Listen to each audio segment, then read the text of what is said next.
The text message glared at me from my phone screen. "Ms. Johnson, please report to my office immediately," it read. My stomach plummeted. In the 5 years I'd worked at Peterson and Davies, I'd never received such a summons from Mr. Ramirez. I'm Isabella, and until that moment, I was a senior account executive who prided myself on consistently exceeding expectations in my performance reviews. The hallway to Mr. Ramirez's office felt miles long, each footfall echoing the frantic rhythm of my pounding heart. His expression was like granite when I entered. "Please have a seat, Isabella," he said, his voice devoid of warmth. "Is everything all right?" I asked, though the strained silence in the room clearly indicated otherwise. "We received a rather unsettling call this morning," Mr. Ramirez replied, his fingers drumming a nervous tattoo on his polished mahogany desk. "A woman claiming to be your sister alleged that you have a serious substance abuse problem and are regularly pilfering company property." My world tilted on its axis. "What?" he continued, his voice grim. "She provided detailed accounts, supposedly witnessed instances of you stealing office supplies and attending client meetings while under the influence." He pushed a document across the desk toward me. "Given the severity of these accusations, we're forced to terminate your employment, effective immediately. Mr. Ramirez, this is preposterous," I exclaimed, my voice cracking with disbelief. "I've never." He nodded grimly. "Your sister, Ms. Olivia. She seemed genuinely concerned for your well-being." My hands trembled as I fumbled for my phone, dialing Olivia's number. She answered on the third ring, her voice dripping with saccharine sweetness. "Hey sis, what's up? Why did you call my workplace?" I demanded, my voice echoing in the oppressive quiet of Mr. Ramirez's office. "Oh, that," she giggled. "It was just a little prank, sis. You're always so serious. Lighten up." "A prank? I'd just been fired." "Wait, what? No way. I thought they'd at least give me a warning," I sputtered. "Don't be dramatic," she scoffed. "I figured they'd just give you a talking to or something." Mr. Ramirez watched me with a blend of pity and discomfort as I ended the call, my voice tight with rage. "I can prove she's lying," I pleaded. "Review the security footage, talk to my colleagues." He cut me off. "Regardless of the truth, Isabella, this situation presents a significant liability. The board's decision is final. Security will escort you to collect your belongings." Walking past my coworkers' concerned faces, a cardboard box clutched in my numb hands, I felt a crushing wave of despair. 5 years of unwavering dedication, destroyed by my sister's twisted idea of humor. My phone buzzed. A text from Olivia. "Sorry if you're upset, but maybe this is a blessing in disguise. You were getting kind of boring anyway." Back home, I stared at the family portrait on the wall. Olivia beamed from the center, while I stood awkwardly at the periphery. The golden child, and the responsible one. Roles we'd played since childhood. My phone rang. It was Mom. "Isabella, honey, Olivia told me what happened," she began, ignoring the usual pleasantries. "You really should learn to take a joke better. She didn't mean any harm." "Mom, I lost my job," I cried. "Well, maybe it's for the best. You were working too hard anyway," she replied. "Olivia says there's an opening at her friend's boutique. Wouldn't that be nice? Working together." I pressed my fingers to my temples. "I have a master's degree in business administration," I protested. "Don't be snobby, dear. Family helps family." After the call ended, I opened my laptop and began updating my resume. My trembling hands gradually steadied as determination replaced shock. Olivia had always escaped consequences, from breaking my toys as children to totaling my car in college. Our parents always dismissed her actions with, "That's just how she is." My phone pinged again. Another text from Olivia. "Mom says you're being dramatic. It's not like you can't find another job, unless you're not as smart as you think you are." Something snapped inside me. For years I'd swallowed my anger, played the peacemaker. For what? To be betrayed by my own sister? I opened my email and began crafting applications to every major competitor of Peterson and Davies. Olivia wanted a career change for me? Fine, I'd change, but on my terms. "Watch me," I whispered to the empty room, hitting send on the first application. Olivia had no idea what she'd unleashed. For the first time, I refused to let this go. 2 weeks after Olivia's prank, I sat in an office twice the size of Mr. Ramirez, interviewing for a position that made my old job seem insignificant. Sarah, a former colleague, had given me the referral. "Mr. Thompson," I stated, meeting his gaze, "I was unjustly terminated from Peterson and Davies, due to false accusations. Instead of fighting it legally, I want to demonstrate exactly what they lost." I presented my portfolio. "These are the accounts I managed. their growth rates and client satisfaction scores. He flipped through the pages, nodding slowly. Impressive, he conceded. But why not pursue legal action? Because success is far more satisfying than litigation, I replied with a confident smile. Plus, I understand Stewart and Associates is targeting Peterson and Davies' largest client, the Reynolds Corporation. I know their account inside and out. His eyes gleamed with interest. You've done your homework, he remarked. Always do. The position paid double my previous salary, plus performance bonuses. When can you start? He asked. I'm broke and sorry, bro. Dad, your mother and I already helped last month. Quinn, come on guys. I'll pay everyone back. I was about to mute the chat when a private message from Olivia popped up. Hey sis, heard you had a big interview today. Mom's worried you're aiming too high. Don't want you getting disappointed again. Isa got a new job. Much better pay. Quinn, seriously sis, you're holding out on us? Dad, that's wonderful sweetheart. Mom, speaking of which, your father and I are planning to renovate the kitchen. My phone rang, it was Quinn. Hey superstar, he said smoothly. So, about that car payment. Quinn, I haven't even started the job yet. Remember when I covered for you that time you stayed out past curfew? We were teenagers, and you made me do your homework for a month in exchange. Details, details. Family helps family, right? He chuckled. I walked into my apartment, dropping my keys on the counter. Funny, where was that family spirit when Olivia got me fired? Ancient history, I thought. She feels terrible about that. Besides, it worked out better for you, didn't it? So really, you should be thanking her. Yeah, Quinn added. See, everything happens for a reason. So, about that loan, I ended the call, my resolve hardening. Victoria found his new workplace. So fancy. Guess all those hours being a workaholic paid off. Mom, don't be mean, dear. Is just lucky. Quinn, lucky enough to help her favorite brother. Dad, we should celebrate. Isa can treat us to dinner at that new steakhouse downtown. I picked up my pen, the notebook closer. The first letter was addressed to Olivia. Dear sister, it began. Let me tell you about luck.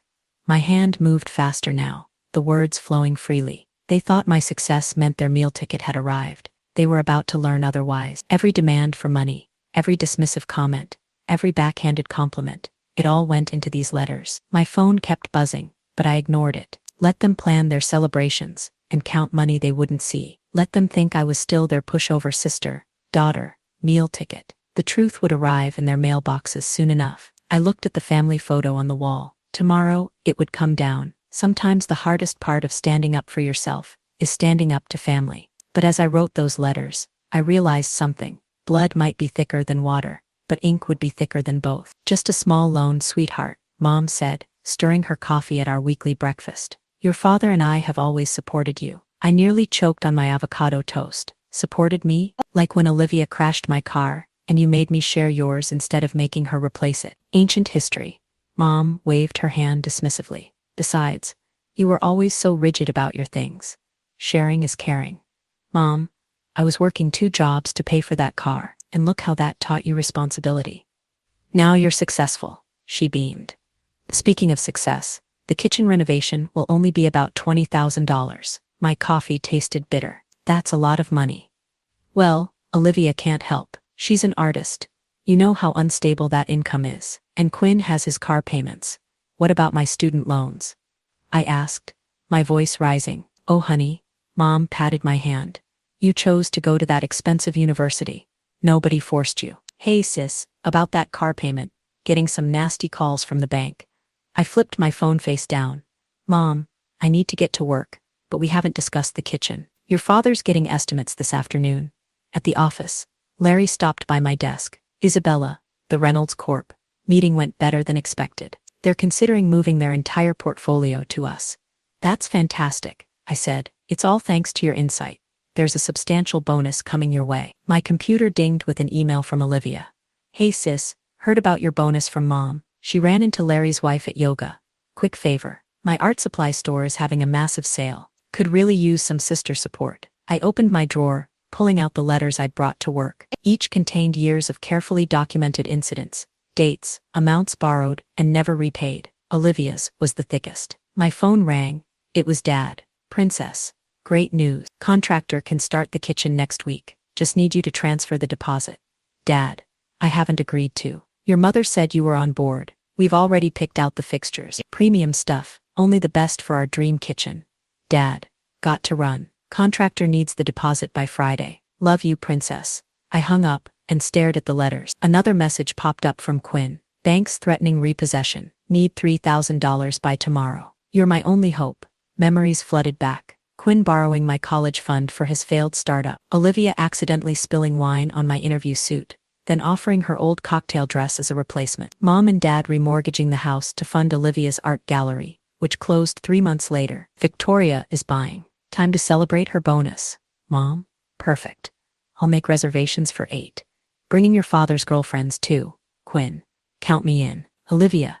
Sis, can you spot me some cash for a new shirt?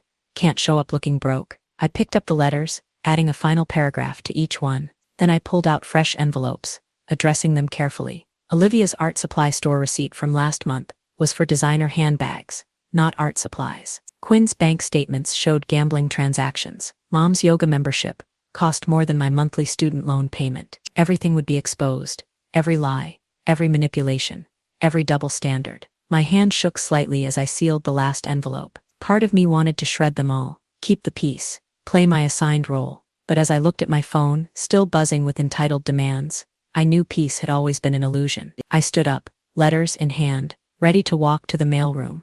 They wanted my money. They'd get my truth instead. The postal worker raised an eyebrow at my stack of certified letters. Need signatures for delivery? Yes, I said firmly. I need to know exactly when they receive these. Back at my desk, I stared at the tracking numbers, my heart racing. 4 letters, 4 bombs of truth ticking their way through the postal system. My phone lit up, Olivia calling. Hey sis, her voice dripped honey. About dinner tonight. I can't make it, I said, keeping my voice neutral. Deadline at work, but Mom already made reservations. Everyone's coming. Quinn's bringing his new girlfriend. Dad's golf buddies. All these people were invited to celebrate my bonus, I said, but nobody asked me first. Don't be difficult, Victoria. Family celebrates together. Oh, and could you transfer me some cash before dinner? My cards are being weird. I checked the tracking numbers again. Her letter would arrive tomorrow. Sorry, Vic. I've got a meeting. I hung up before she could protest. Larry stopped by my desk. Everything all right? You seem distracted. Just handling some long overdue correspondence, I replied. He nodded thoughtfully. The Reynolds Corp. Transfer is almost complete. Fernando from Peterson and Davies called this morning, quite upset about losing their biggest client. I smiled, despite myself. Did he mention anything else? I asked. Just that letting you go was their biggest mistake this year. Larry grinned. I didn't tell him it was their biggest mistake this decade. Marie, what's this about not coming to dinner? I already told everyone about your bonus. Mom, you can't just. Olivia. Victoria's devastated. She bought a new dress specially. Mom, with what money? She just told me her card wasn't working. Mom, that's different. She's creative with money. You're the responsible one. I checked the tracking numbers again. Mom's letter was already out for delivery. I have to go, Mom. Big meeting. Don't you dare hang up on. I ended the call and switched my phone to silent. The first letter would be delivered any minute now. This time your mother's upset. Call her immediately. P.S. Contractor needs that deposit today. I drafted another email. Dear Dad, no deposit, no dinner, no more enabling. Check your mailbox. Isa. Larry appeared again. Isabella, got a minute? Board wants to discuss your promotion. Isabella Marie, answer your phone. Quinn, bank sending collectors. Olivia, can't believe you're bailing on dinner. So selfish. Dad, called contractor. He's waiting. I silenced them all and followed Larry to the conference room. Behind me, my computer showed the tracking update I'd been waiting for. Delivered. Signed by Hazel Hall. The first letter had arrived. I sat through the board meeting in a strange calm, discussing strategy and growth projections, while imagining Mom opening that envelope. By now, she'd be reading about every time she dismissed my achievements, every double standard, every manipulation. My phone kept lighting up, but I didn't check it. Let them read. Let them realize. Let them face their own reflections in the mirror I'd crafted from years of receipts, screenshots, and carefully documented lies. Back at my desk, I had 37 missed calls, and counting. The second letter would arrive within hours. Dad's turn to face the truth. Larry stopped by one last time. Everything okay? Your phone's been buzzing non-stop. Just family learning some hard lessons about accountability, I replied. He nodded sagely. Sometimes the kindest thing we can do is stop protecting people from the consequences of their own actions. 43 a.m. Mom's voice trembled with rage. How dare you? How dare you keep records like some accountant? We're your family. I deleted it and sipped my coffee, watching the sunrise from my apartment window. The second letter would reach Dad any minute now. My phone buzzed again. Quinn, this time, Mom's having a meltdown. What did you do? Before I could respond, Olivia's message popped up. OMG, you're actually insane. Mom's crying. Dad's not speaking. Is this because I didn't get you a birthday present last year? So petty. The tracking app updated. Delivered. Signed by Axel Hall. My office phone rang. Larry's name flashed on the display. Isabella, your mother's in the lobby. My stomach dropped. What? Should I have security escort her out? No, I said. I'll handle it. I grabbed my laptop and headed downstairs. Mom stood in the middle of the lobby, clutching my letter, her yoga outfit clashing with the corporate atmosphere. You ungrateful child. Mom, this is my workplace, I said calmly. Oh, now you're embarrassed, she hissed. After sending this manifesto of lies. Everything in that letter is true, I replied. I have proof. Proof. She waved the papers. You kept receipts from 10 years ago. Who does that? Someone who knew this day would come, I said quietly. Your father can't even look at me. 23 years of marriage, and he never knew about the secret credit cards or the second mortgage you took out for Olivia's gallery.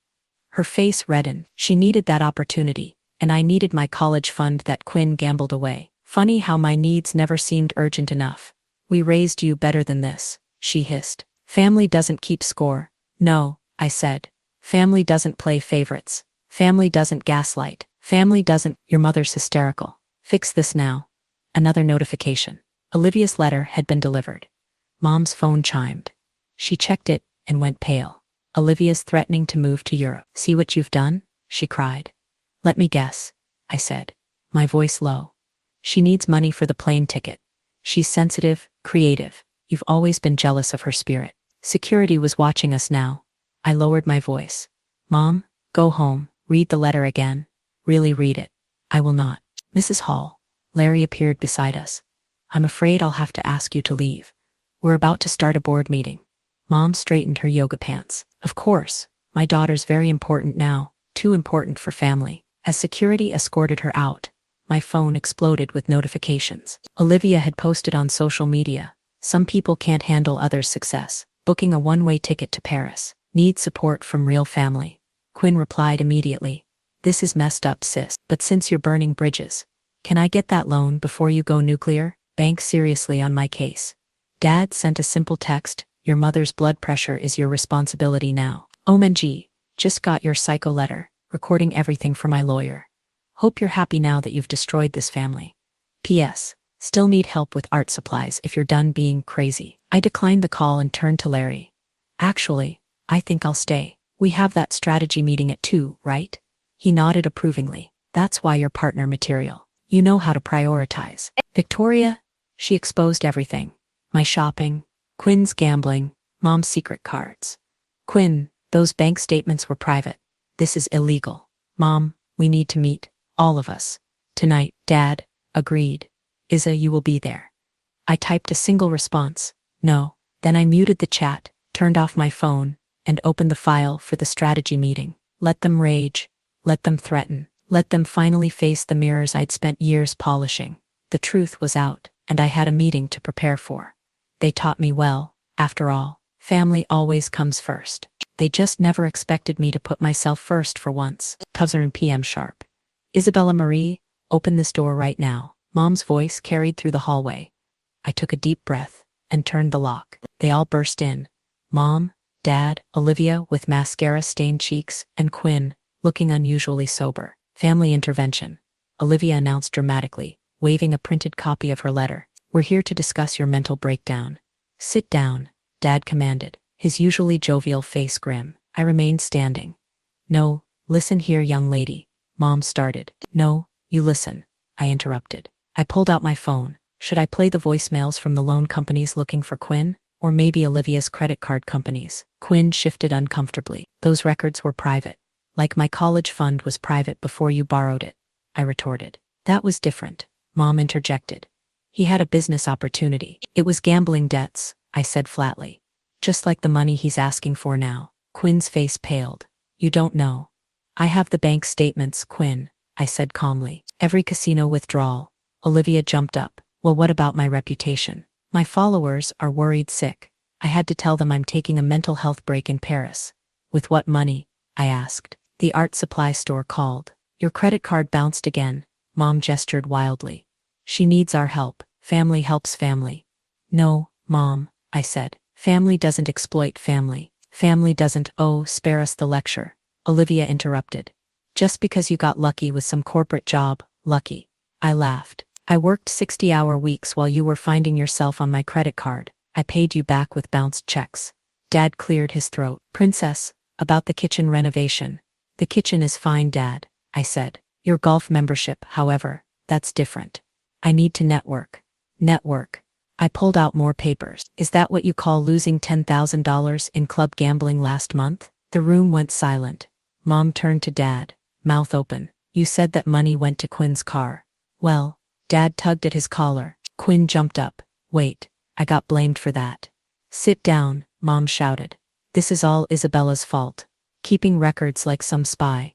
No, a quiet voice said. Everyone turned. It was Quinn. She's right. Olivia gasped. Traitor. No. Quinn ran his hands through his hair. I do have a gambling problem. The bank's not just threatening, they're pressing charges. Mom rushed to him. Baby, why didn't you say? Because you always fix everything. He stepped away from her. But Ice is right. It has to stop. Olivia jumped up. This is ridiculous. Quinn, don't let her manipulate you. Says the sister who got me fired for a prank. I replied. I counted. That was months ago. Get over it. Like you got over not getting into my university. Is that why you sabotage everything I achieve? I asked quietly. I don't. Olivia stopped. Tears forming. I just what? Just destroyed my career. Just maxed out my credit cards? I'm jealous. She burst out. You make everything look so easy. School, work, life, while I'm just failing. The room fell silent again. Mom sank onto my couch, the letter crumpling in her hands. We really are horrible, aren't we? She whispered. Dad stood up straighter. Now, let's not get carried away. No, look at these letters. Mom spread them out. Every manipulation, every guilt trip, every double standard. We did this, all of it. Victoria wiped her eyes, smearing mascara further. I never meant. I mean, the prank wasn't supposed to what? I asked quietly. To hurt me. To derail my life. To make yourself feel better. Quinn picked up his letter. We need help. Real help. Not money. Actual professional help. Therapy. Olivia scoffed, then paused. Actually, maybe. Mom looked up at me. You kept these records all these years. You knew this day would come. I hoped it wouldn't. I replied. Dad cleared his throat again. The contractor. I should probably cancel. Probably. I agreed. They left one by one. Quinn first, clutching a business card for a gambling addiction counselor. Olivia next. Makeup. Completely ruined. Mumbling about canceling her Paris posts. Dad slipped out quietly, already on the phone with his golf club. Mom lingered at the door. We really messed up, didn't we? Yes, I said. Can we fix this? That depends. I said steadily. Are you ready to actually change? She nodded slowly, then left without another word. I closed the door behind them, listening to their footsteps fade. Sometimes the hardest conversations are the most necessary ones, and sometimes the truth, however painful, is the only path to healing. Time to get real with my followers. No more fake Paris plans. Starting therapy and facing my truth. Authentic life, she added, a small smile playing on her lips. Quinn arrived next, carrying a folder of papers. First NA meeting was yesterday. He said quietly. Should have done this years ago. Mom and Dad emerged from the kitchen, carrying coffee cups instead of their usual wine glasses. Sit, everyone, Mom said. Her yoga designer outfit replaced by simple jeans and a sweater. We need to talk about changes. Dad cleared his throat. I've sold my golf club membership, paid off some of our credit cards, and I've canceled my spa memberships. Mom added. We're seeing a financial advisor. Olivia looked up from her phone. I got a real job, like with actual hours and everything. Doing what? I asked, trying to keep the skepticism from my voice. Administrative assistant at an art gallery, she managed a small smile. Not running it, just learning the business properly this time. Quinn opened his folder. I've worked out payment plans with the banks. It will take years, but, he looked at me. I'm not asking for loans anymore. Promise. We're all in therapy, Mom said. Separately, and we're starting family sessions next week. She paused. If you'd consider joining us. I sat back, studying their faces. The usual manipulation was missing from their eyes. Instead, I saw something new. Accountability. I'll think about it, I replied. Dad stood up. There's something else. He walked to the hall closet and returned with a box. We found these while clearing out the credit card purchases. Inside were my old report cards, academic awards, newspaper clippings of my business competition wins. Things I thought they'd never kept. We did notice, Mom said softly. We let Olivia's drama and Quinn's crisis overshadow everything. It was easier than admitting we were failing as parents. Olivia moved to speak, but the doorbell interrupted. Oh, Mom looked flustered. Larry Ford walked in, carrying a folder. What's he doing here? They wanted to understand exactly what they almost cost you. He opened the folder. Paper memos fold. He opened the folder. Should I tell them about the partnership track you're on? The clients you've brought in? The fact that 3 other firms have tried to headhunt you? Olivia's phone dropped to her lap. Your sister, Larry continued, is one of the most talented executives I've ever worked with. The prank that got her fired from Peterson and Davies, it cost them their biggest account and their market position. Dad's face fell. We had no idea. No, you didn't, Larry said. He turned to me. I hope you don't mind me coming. They seemed genuine in wanting to understand. Mom wiped her eyes. We were so focused on fixing everyone else's problems. We never saw how we were hurting you. I have something to say. Olivia stood up. I sabotaged you because I couldn't stand being the family failure anymore. But watching you succeed anyway, despite what I did, it made me realize I was the one holding myself back. Quinn nodded. We all were. Using you as our safety net meant we never had to grow up. Larry smiled. Well, my work here is done. Isabella, take tomorrow off. I think your family has more to discuss. He headed for the door, then turned back. Oh, and the board meeting about your senior partnership is next week. After he left, silence fell. Mom broke it first. We can't undo what we did, she said, but we can do better going forward. Real change, not just promises. Starting with paying our own bills, Dad added, and facing our own problems, Quinn said. Olivia stood up, and celebrating your success, instead of trying to sabotage it. I looked around at their faces, genuinely remorseful, finally aware of their actions. The manipulation and entitlement had been replaced by something that looked surprisingly like growth. Okay, I said finally. I'll come to family therapy, but on one condition. Anything, Mom said quickly. We do it right this time. Complete honesty. No more secrets. No more enabling. No more guilt trips. They nodded, and for the first time in years, I felt something shift. Not forgiveness. Exactly. That would take time, but possibility. The possibility of a healthier family dynamic, built on truth, instead of manipulation. Sometimes the hardest lessons come from seeing your own reflection in someone else's mirror. And sometimes, just sometimes, that reflection can spark real change. And that concludes our quarterly family financial review, the therapist said, closing her notebook. Quinn, excellent progress on the gambling recovery. Olivia, your savings account is growing. Mr. and Mrs. Hall, your credit card debt is nearly cleared. I sat back in my chair, watching my family's proud faces. These monthly meetings had become our new normal, a chance to hold each other accountable and celebrate real progress. Is's turn, Mom said, but without the old demanding tone. How's the senior partnership going? Actually, I pulled out some papers. I wanted to discuss something with everyone. Olivia tensed. You're not moving away, are you? No, I smiled. I'm starting my own consulting firm. Larry's backing me as a silent partner. Instead of immediate demands for jobs or money, my announcement was met with thoughtful silence. That's incredible, Quinn said finally. You always were the entrepreneurial one. Remember her lemonade stand? Dad chuckled. She made enough to buy her own bicycle, while Olivia was giving free drinks to cute boys. Olivia laughed, actually laughed, at the memory. Speaking of inventory, I continued. I'll need help with market research. Olivia, your social media expertise could be useful. Paid consultancy, of course, proper contract and everything. Her eyes widened. You trust me after everything? You've earned it, I replied. Your gallery work shows you've changed. Mom started to speak, probably to suggest Dad's involvement, but caught herself. That's wonderful, dear. Let us know if you need anything. Emotional support, not money, she added quickly. The therapist smiled. This is excellent progress. Shall we discuss holiday plans? Last year's boundaries worked well, Dad said. Actually, Quinn spoke up.